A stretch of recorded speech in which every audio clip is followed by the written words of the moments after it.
this already, and last February the judge says in court this thing should go ahead. It should be aired in open court. And is it last June that she came crashing down? Yeah. Yes, she was made quite a scathing comment. She was just shocked that all the disclosure hadn't, because they produced notes from her or some details that they actually heard one witness who came and testified.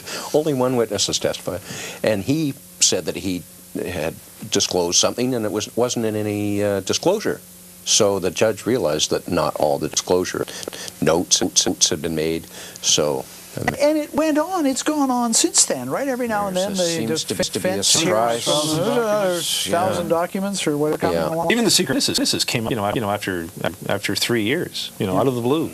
That's the amazing part of this case. It just keeps unfolding, and there's always a surprise around another corner. And this is just an observation. If you go way back in the record in this case, I think around 2006, the special prosecutor said he was ready to go to court on this case. And this was they thought they were ready.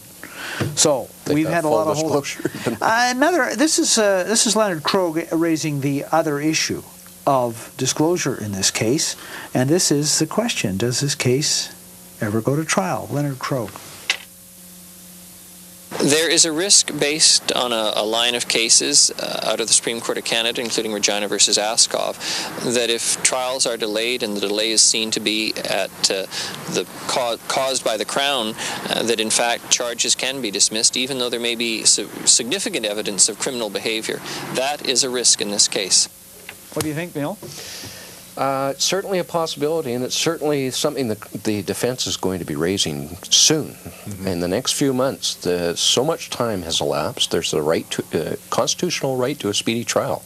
That Askov decision had resulted in a number of cases being thrown out because they say a speedy trial is somewhere between 10 and 16 months. Now, who causes that delay? The judge has to assess, but at this point she hasn't been asked to. But if it's Crown delay, it can result in a case being thrown out. Well, and in that famous thing you referred to a couple of times, that decision she issued last June, as I recall, in that she said she blamed the Crown and the RCMP. She didn't say this is a result of the defense. No. She said, I haven't been asked to rule on this question of delay, but if I were, the blame isn't the defense, right? Yeah. Now, the defense has needed time. Every time there's a disclosure, the defense had needed time to process this information. They get big whacks of documents on disks. They get them in stacks of stuff, and they need time to process it. They said it takes hours and hours and hours to go through this stuff and to figure out going through email chains and going through disks. And so it is...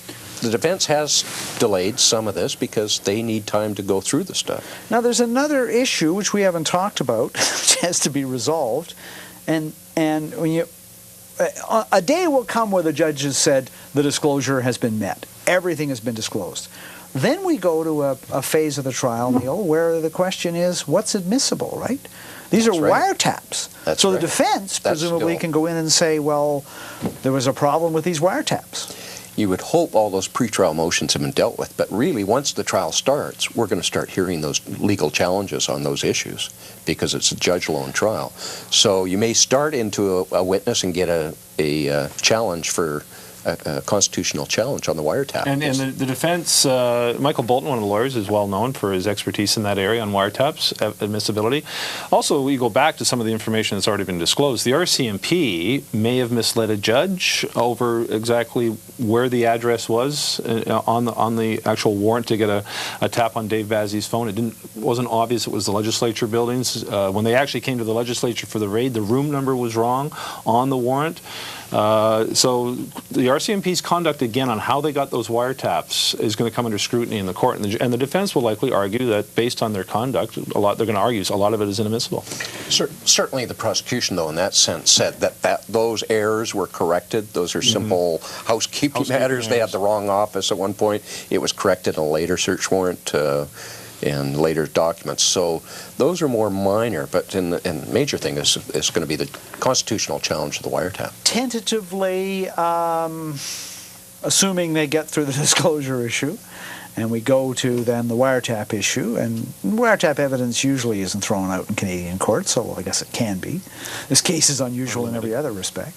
When do you imagine that we would actually get to trial, sort of the best case scenario for starting to hear testimony?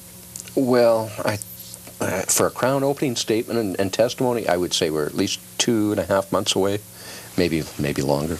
And they don't always go all summer, so it might be the fall? The time is now set aside for this trial to begin, but whether it gets going in that time, whether the full disclosure has been made, we don't know yet. I don't think we're going to hear talking to some of the lawyers until substantive testimony of any great significance until next spring. Really?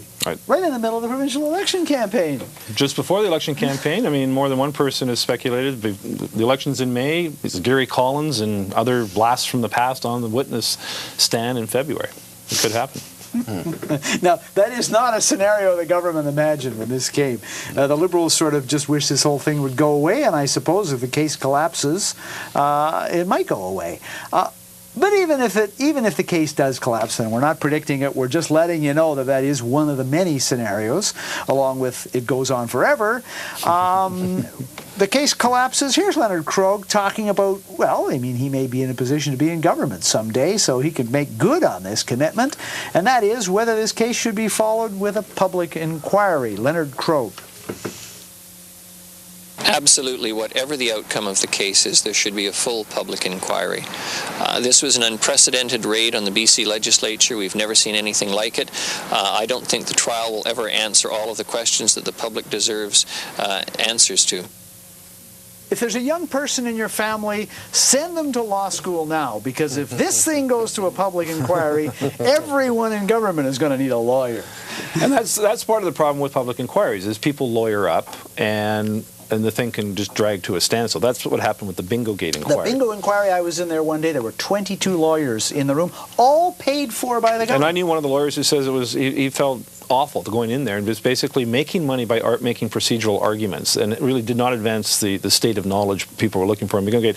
Having said that, I think there are so many elements to this case that perhaps no matter what happens in court, the need for a public inquiry may be more tantamount than connected to any other type of misadventure, because I think whether it's the actual process of how we sold a major Crown like bcrail, whether that should be examined as part of the case, the RCMP's conduct in this, the Crown's conduct, how things actually work in the legislature and political basis, all that could be part of this. And I know, talking to Bob Verk and Dave Vazzi, they are very much of the view that after this, they want a public inquiry, because they insist, again, that they're innocent, and they want a public inquiry to clear them as well. Well, in addition to that, there's a suggestion that if they're acquitted, and it may well be, or the case collapses, there may be a civil suit alleging wrongful prosecution.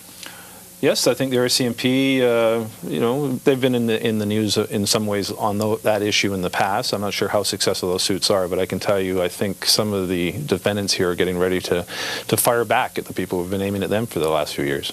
Talk a little bit about what it's like to cover this case, Neil, because it strikes me that every time it comes back, you got to get back up to speed, and a lot of the stuff that you're only getting tantalizing little hints in court, right? Well, the problem is, somebody suggested, like, why don't you do a weekly update on where the trial is? The problem is there's sometimes months between a court appearance where we find out what's happened with the last disclosure, and we find out